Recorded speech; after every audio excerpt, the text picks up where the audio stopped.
Hello guys, welcome to Generation Unravel. In this video I'll be showing you how to add a link on your Threads profile. So let's get over with it, alright? So here I am on my phone, and I'm gonna head over to my Threads app just to show you, and I'm here on my profile. Make sure to head over to your profile first. Just click on this button here on the bottom right corner of the screen. Click on edit profile and you'll see the link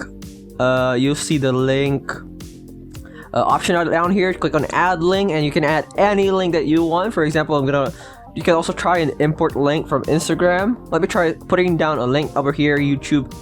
Okay, let me try to retype it again. I guess I'm so bad, right? Typing it down. Okay, youtube.com. Alright, as you can see, it's turned blue because it's now a link, and anyone can just click on that and it will send them to the link that you have assigned over to this page. And I don't want that link to be there right now, so I just removed it. But that is how you add a link on your Threads profile. I hope this video helped you. Thanks for watching. This is Generation Unravel saying bye bye.